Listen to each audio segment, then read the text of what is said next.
Olá,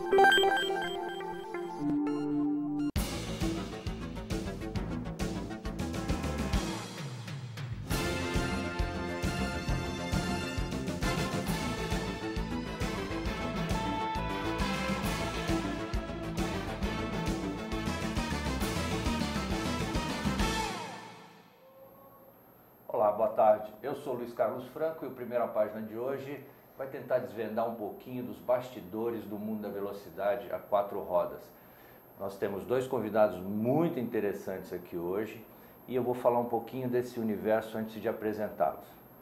Na terra de pilotos como o pioneiro Emerson Fittipaldi, os campeões Nelson Piquet e Ayrton Senna, além de Rubens Barrichello e Felipe Massa, estes dois últimos sem títulos na Fórmula 1, nos transformamos em órfãos das transmissões da Rede Globo aos domingos. Ou viramos todos alemães, dada a sequência de conquistas de Michael Schumacher e Sebastian Vettel.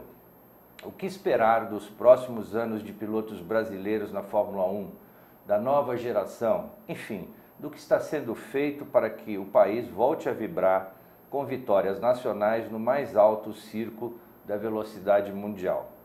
O Primeira Página convidou o jovem e promissor piloto brasileiro Vitor Carboni, 21 anos, que este ano corre a GP3 na Europa, já a partir de maio, e o campeoníssimo e hoje professor de pilotagem Renato Russo.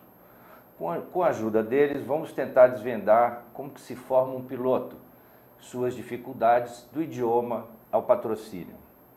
Vitor, com quantos anos surgiu a vontade de correr e como isso aconteceu? Deve ter sido com fralda, porque você tem 21 anos. Então, foi aos 8 anos. Meu pai, a gente morava em Aldeia da Serra e abriu o cartódromo logo 5 minutos da nossa casa.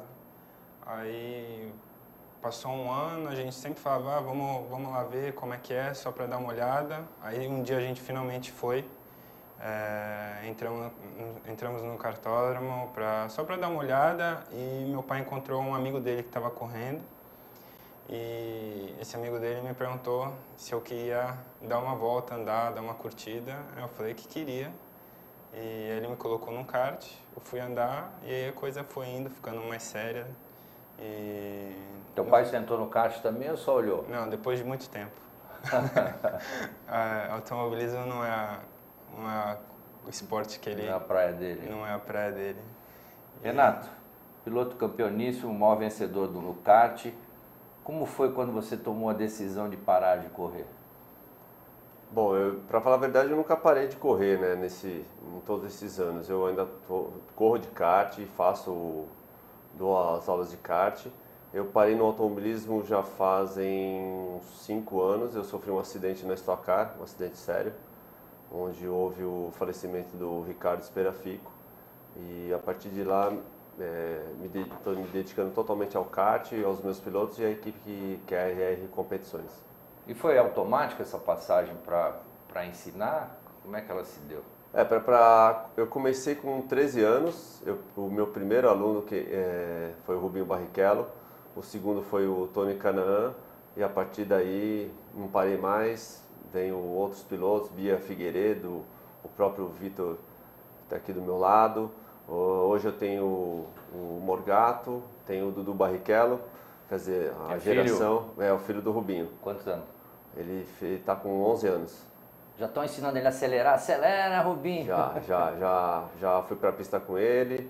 Estou com uma novidade de treinamento que é com fone de ouvido e microfone, então a gente fala direto sem eu precisar fazer os sinais como eu fazia antigamente. Ô Vitor, você correu nos Estados Unidos por 5 anos, foi campeão da F2000, disputou o Indy Light e agora parte para a Europa, na GP3. Quais as diferenças que você observa e os obstáculos dessa transição? A diferença é muito grande, a começar do tipo de pista, né, que vamos supor é aquela pista mais tradicional, como Interlagos, sendo que lá nos Estados Unidos é oval, circuito de rua. E fora isso, tecnologia dos carros, os carros são a tecnologia mais recente, está na Europa, os carros dos Estados Unidos são carros mais antigos. Os pilotos, talvez os 3 primeiros nos Estados Unidos sejam os pilotos muito, muito bons. Na Europa, o top 10 são muito, muito bons. Então, de todos os aspectos... Velocidade também tem diferença? Não, a potência do carro, por exemplo, o Indy Lights com a GP3, que eu estava acostumado nos Estados Unidos, é até mais forte. Mas, por exemplo, o carro da GP3 produz muito mais downforce, tem muito mais grip nas curvas, por ser um carro muito mais novo e muito mais tecnológico. Então, assim, é outro mundo completamente diferente. Então, acho que minha adaptação a isso vai ter que ser bem rápida. Renato, você que é professor de pilotos conhecidos, como você já mesmo disse, como é que você consegue perceber que um jovem iniciante tem futuro nas pistas? Difícil.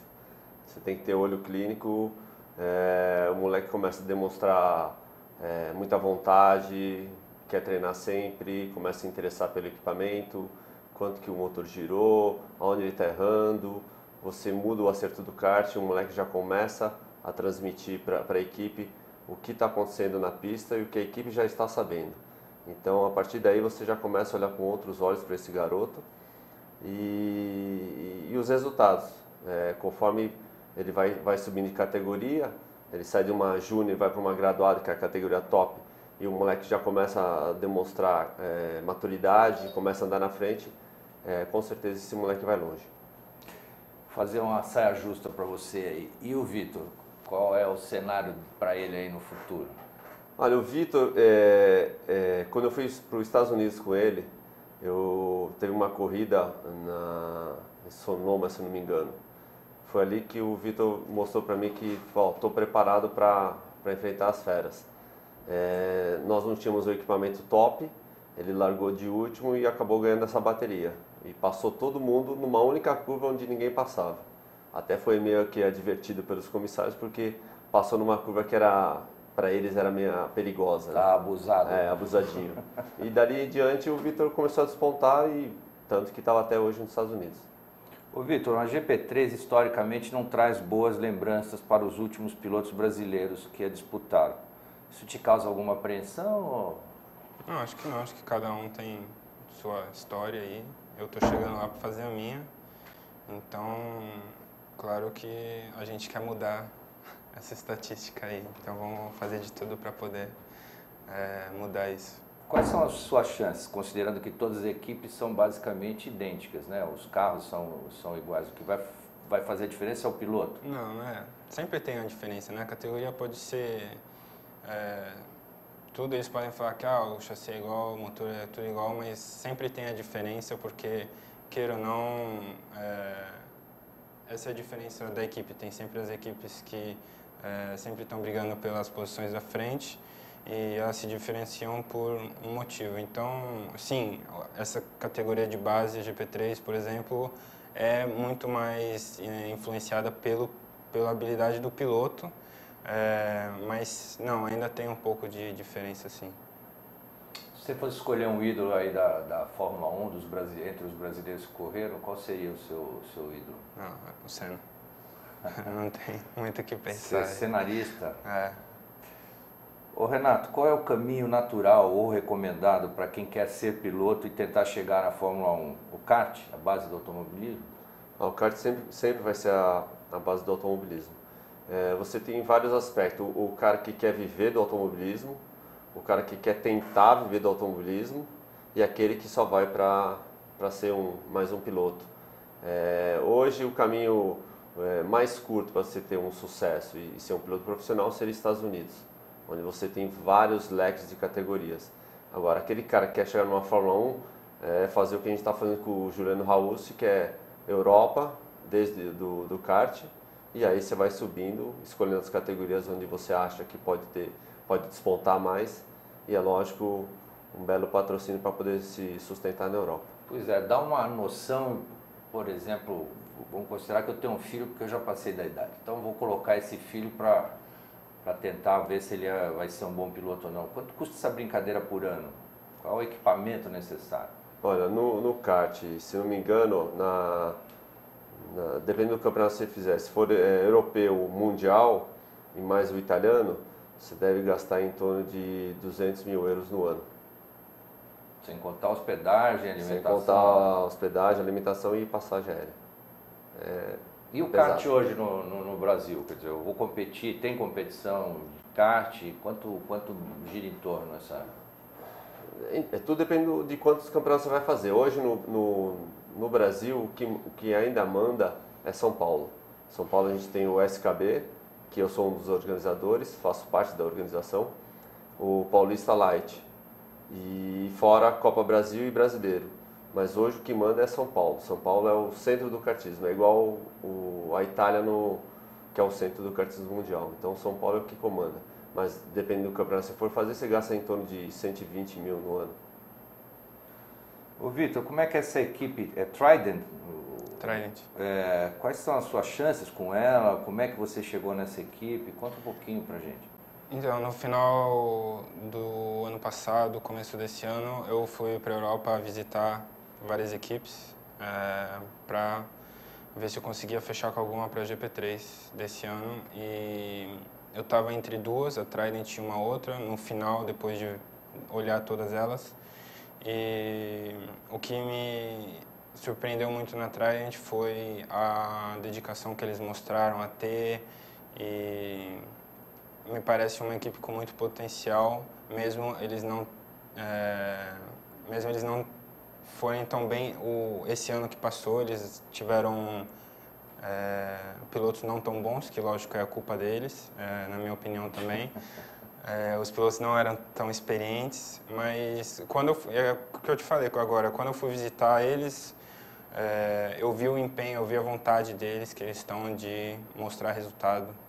E eu acho que isso é uma coisa fundamental em uma equipe. Quando eu estava lá nos Estados Unidos, a equipe que ganha todos os campeonatos de Indy Lights era uma coisa muito... eu não sentia a paixão deles pela coisa, chegou a virar uma rotina, vamos dizer assim. Então, eu senti isso com algumas equipes quando eu fui visitar a GP3, e um dos principais fatores que eu gostei da Trident foi essa paixão que eles mostraram. Ô Renato, como é que você foi mordido pela velocidade e quais as diferenças daquele tempo para os de hoje em matéria de aprendizado, de competição, rivalidade? Eu tinha 12 anos, meu pai aliás, tinha 7 anos, meu pai comprou um mini bug na época e me levou na Praça Pan-Americana. E aí comecei a andar lá, ele viu que eu tinha jeito para coisa, me colocou na escolinha, na época chamava Calkart, que era o piloto Maurício Sandro Sala, todo mundo já conhece ele. E a partir dali comecei a competir, em 81 fui campeão brasileiro e não parei mais, desde os 8 anos de idade no kart. Comecei com os 13 a dar aula de kart também, então é como se fosse uma droga, né? Não tem como você sair. Você pode até sair, mas que nem hoje aí tem vários pilotos da minha época que pararam por falta de verba, trabalharam que nem uns condenados, hoje estão bem de vida e voltaram ao kart para competir de novo. Vamos comparar uma geração, algumas gerações para trás, Nelson Piquet, por exemplo, considerado um grande acertador de carro, para um Sebastian Vettel hoje, que é o novo campeão. A importância hoje é grande de ser um acertador de carro ou a tecnologia supera esse ouvido? Por incrível que pareça, eu estava vindo para cá e estava pensando nisso. O porquê de eu, russo, ser contra um Piai, contra um Alfano no kart. Porque... Explica isso para nós aí, os leigos. O Alfano nada mais é do que a telemetria do kart. É igual o carro, só que é feito para o kart. E infelizmente ou felizmente eu tenho esse olho clínico quando eles estão andando. Eu consigo enxergar onde está o erro, o que pode estar acontecendo na pista. E coincidentemente quando chega nos boxes a telemetria acusa isso. Um exemplo disso foi com o Juliano Raussi no treino. Quando acabou o treino ele falou assim, olha, está puxando para o lado esquerdo.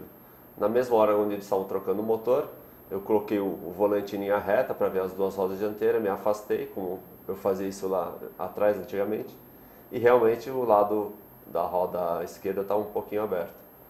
Chamei o mecânico, ele olhou e falou assim, não está aberto. Eu falei assim, não, está aberto sim senhor. Chegou no box, a hora que colocou o laser para ver a medição, realmente estava fora o lado esquerdo. Então, quer dizer, eu acho que hoje em dia quem tem esse dom de poder acertar um carro, sentindo o carro e junto com a telemetria, se torna o que o Sebastian Vettel se tornou, imbatível. Antes de fazer uma pergunta para o Vitor sobre apoio familiar, nós vamos fazer um pequeno intervalo e já já a gente volta.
Os desafios estão em todos os lugares, mas eu enfrento, de cabeça erguida.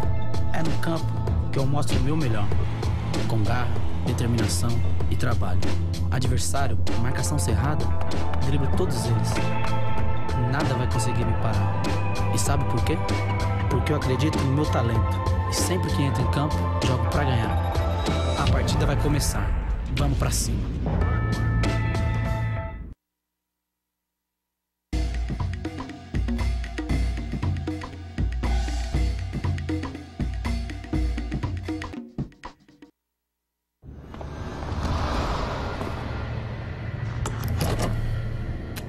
Atenção, este veículo está sendo roubado.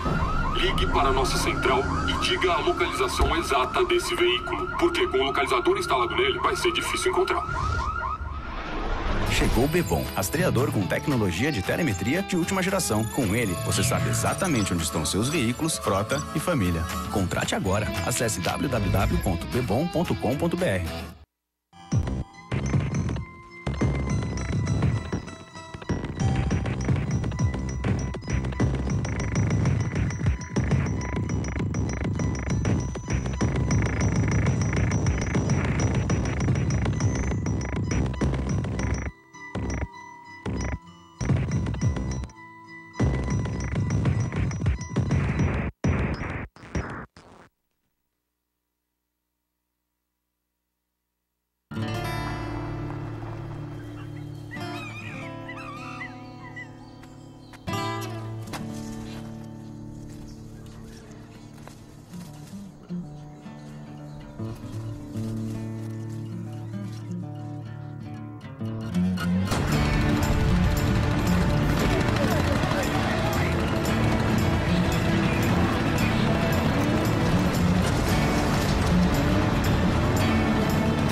Então, Vitor, vamos falar agora da decisão dos seus pais, assim. Imagino que o seu pai apoiou porque botou você no kart. E sua mãe? Não, minha mãe nunca teve muita opção, né? Mas ela chegou a falar proibir ou a tentar proibir? Não, mas acho que no começo era mais difícil, então ela ficava mais angustiada, mas aí é tanto tempo que acho que ela se acostumou e hoje ela nem comenta muito. E sempre que ela vai me visitar, ela prefere vir quando não tem corrida. Falar de outros assuntos, por exemplo. Mas por exemplo, quando eu estava morando nos Estados Unidos, ela vinha sempre para ficar comigo quando não tinha corrida. Ela preferia vir e não assistir e pegar um tempo que eu estava mais livre do que ir assistir a corrida. E seu pai? Meu pai, ele sempre me apoiou, mas é aquela coisa que a gente comentou no começo do programa que não é a praia dele. Eu acho que ele ficaria um pouco melhor se fosse futebol ou natação, o meu esporte, até porque ia ser um pouquinho mais fácil também. Aliás, deve ser até mais barato, né? Você formar joga nos campinhos de várzea, né? Então, Renato, a propósito disso, eu imagino que o patrocínio para corridas no Brasil seja infinitamente mais em conta do que correr no exterior. Hoje as cifras são mais impraticáveis do que ontem? Então, existe muito mais dinheiro do que antigamente? Muito mais. Hoje para você conseguir um patrocínio para o automobilismo ou para o kartismo é praticamente impossível, porque o kartismo no Brasil ele é um esporte amador. No Brasil, o automobilismo, a força da mídia é bem pouca em relação ao futebol ou ao voleibol. Então, vem aí o patrocínio, né? Se não tiver o patrocínio, você não consegue chegar lá. É lógico que alguns setores estão mudando em relação a isso, projeto de lei, incentivo ao esporte e tal. É muito difícil você achar a empresa para você encaixar essa lei aí, mas quando você consegue, você vai para fora do país ou acaba até virando um piloto profissional dentro do próprio país. A mídia é um reflexo da sociedade, então vamos dizer que foi a mídia que construiu essa proporção, mas você falou em futebol, realmente a cobertura esportiva, 90% é futebol, e o Corinthians ganhando ou perdendo, ele vai ser manchete. Né? Os 10% restantes, aí tinham a ver com a Fórmula 1, quando tinha um Senna ganhando, um Piquet, ou então o vôlei, ou o nosso amigo do tênis, o Guga. Hoje está difícil, então esses 10% estão diluídos, mas o kart eu não me lembro de ter lido uma notícia de kart, quase não existe espaço, né? Hoje praticamente o kart tem 2 sites especializados 3 sites especializados no kartismo e as redes sociais, que é onde todo mundo acaba jogando as notícias para poder espalhar em relação a patrocinadores até os familiares. E daí a importância das mídias sociais e da internet, né? Ela democratizou a informação, ao invés de vir de cima para baixo, hoje ela é horizontalizada, né? Exatamente. A gente tem mais chance de poder se divulgar. Ô Vitor, quais são os seus patrocinadores? Ainda basicamente a família? Desde o começo, né? Sempre foi, sem a ajuda da família não teria como chegar até aqui. E para esse ano, como a temporada ainda não começou, tem muito espaço aí para no carro ainda tem muito espaço ainda para negociar. Então a gente está esperando até final de março assim para ver quem vão ser os patrocinadores esse ano e aí divulgar todo mundo. Mas infelizmente a gente já sabe o que vai fazer esse ano, que é a GP3, mas como eu falei ainda tem muito espaço no carro e a gente está trabalhando para fechar esses espaços. Quanto custa uma temporada na GP3? Em torno de 700 mil euros, mais ou menos. 700 mil, estamos falando 2 milhões e como é que você divide isso, por exemplo? Tem um espaço no carro, quanto é esse espaço, por exemplo? Depende do lugar, ok, mas o mínimo para um patrocinador colocar Então, média, não precisa dizer o seu preço, né? Então, por exemplo, hoje, com 5 mil euros, a gente já consegue trabalhar. Então, de 5 mil euros, o patrocinador master, 700 mil euros. Então, tem muita coisa que dá para trabalhar em torno disso. Lógico que você pagando mais, tem o tamanho do logo maior, mais visibilidade no carro e tudo mais. Mas sempre tem alguma área para trabalhar no macacão, um espaço pequeno, ou até mesmo no site, para os patrocinadores também virem nas corridas. Então, assim, é tudo uma questão de conversa do que eles estão querendo, com o que eu posso oferecer. Senhores interessados, patrocinadores em potencial, vale lembrar que Ayrton Senna, no começo da carreira dele, tinha o patrocínio do Banco Nacional, o extinto Banco Nacional, e ele, por uma questão de dívida moral com esse investidor no começo da carreira dele, porque ele também não era conhecido, ele manteve esse patrocínio, e eu não sei a que valores, mas consideravelmente com um bom desconto. Quem sabe, apostando numa jovem promessa, aí vocês começam a investir menos e ele mantém a mesma história do Senna, né? Ô Renato, qual a importância do coach para a formação de um piloto? Ele ajuda, que nem na minha época não existia coach, né? Então eu sou um exemplo de que eu tive que me virar. Eu com 13 anos me enfiava no meio dos grandões lá, saía na pista no meio do treino lá e eu treinava ultrapassagem, eu recebia as pancas e nisso aí eu fui aprendendo. Hoje em dia o coach faz esse serviço de ajudar o piloto a como se comportar na pista, como acertar um kart mais rápido, como chegar numa pista que ele nunca andou e pegar rápido o traçado, as manhas da pista. Então, o coach não, ele reduz esse tempo de aprendizagem desse piloto novo. Então, de vez em ele demorar 5 anos para aprender, em 2 anos, até 1 ano, ele aprende rapidinho. O que um piloto de ponta precisa? É um coach, um massagista, fisioterapeuta? Qual é o tamanho dessa equipe? Bom, antes de mais nada, dedicação total do piloto. Ele tem que gostar do que ele está fazendo. Não o pai empurrar o piloto para correr. É um moleque que tem que gostar disso. Estudar, fundamental. Então ele tem que fazer as duas coisas, que aí já se torna um pouco mais difícil. Patrocínio forte para ele poder competir nas melhores competições do país ou até fora do país. Uma equipe de ponta com um preparador de motor de ponta. E fora isso aí, é dedicação total de todo mundo, do piloto, pai e equipe, e se empenhar profundamente nisso para poder ter os resultados. Ô Vitor, pode namorar nessa dedicação e tem espaço para isso? É humano, né? A gente também é humano, não tem como. Como é que vai ser a sua rotina em Milão, a cidade da sua escuderia, e onde você escolheu como base? Então, eu vou morar em Milão também. A equipe fica a 40 minutos, a oficina deles, onde eles preparam os carros.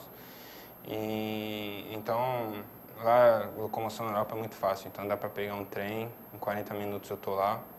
E eu já morei em vários lugares nos Estados Unidos, Miami, Indianápolis, Califórnia. E Miami e Califórnia até que lugares legais, mas em Indianápolis eu sofri bastante. Então, acho que eu já estou acostumado. Sofreu com o quê? Com a indiferença?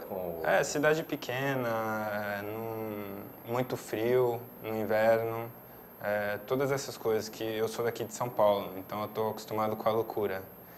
E Miami tem muito disso e Milão... É muito latino, Miami. Não tem quase americano. Né? É outro país dentro dos Estados Unidos. Então, eu já mudei bastante. Eu acho que Milão vai ser bem fácil de se acostumar. Já deu para ver que, principalmente o trânsito, é uma loucura. Parece São Paulo, um pouco. Então, minha base, vamos dizer assim, vai ser lá. E de lá eu vou e volto para as corridas.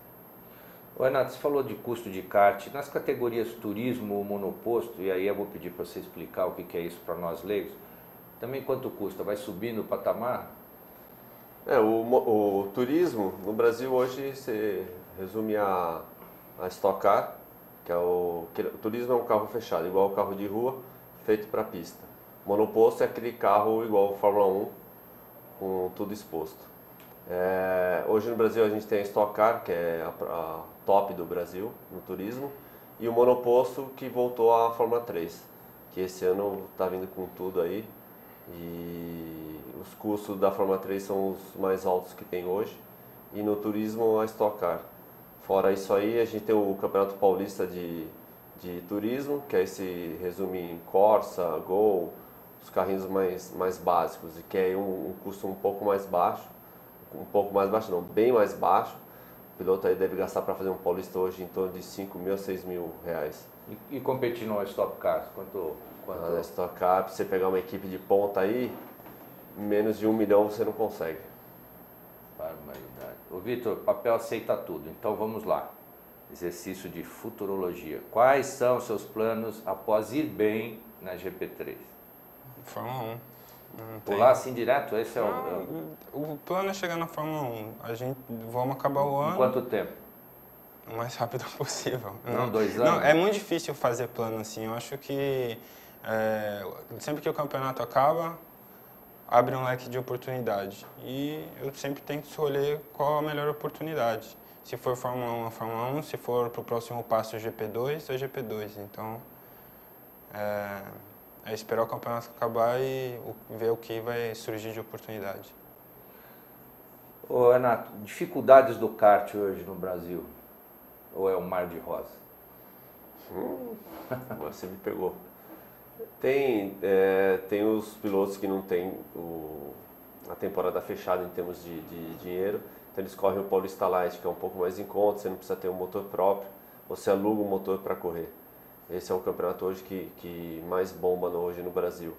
O SKB já se torna um pouquinho mais caro, justamente porque são 4 baterias em um final de semana. É como se fosse um campeonato brasileiro feito dentro de São Paulo. É muito distinto alguns campeonatos em relação a custo, né? Então você tem que saber escolher o campeonato e nesse decorrer de anos aí já vi um monte de pai de piloto bem de vida chegar a quebrar e nem pai nem filho chegaram onde queriam. E esse mundo da velocidade aí, como é que é a fogueira das vaidades, né? Porque é pai que briga com o pai do outro, piloto que briga com o piloto. A gente é bem latino nisso. Conta algumas histórias aí, sem falar nomes. Não, até hoje tem briga de pais e pilotos. São mais os pais que brigam do que os próprios pilotos. Já teve briga de 2 pilotos que eu não vou citar nomes, que dali na próxima corrida já estavam abraçados e os pais ainda continuavam brigados. Quer dizer, quem tem que discutir são os pilotos, mas no fundo são os pais que acabam brigando, porque parece que eles que queriam estar lá no lugar deles, eles que queriam se tornarem grandes pilotos. Tem muito disso de projeção, né? Do pai que imaginou que pudesse ser um grande piloto e aí deseja isso para o filho, que não é o seu caso, né? Não. O seu pai desejava que você fosse o quê? Não sei, mas com certeza é um piloto, mas enfim, ele, apesar disso, sempre me apoia o máximo possível, então não posso falar nada sobre isso.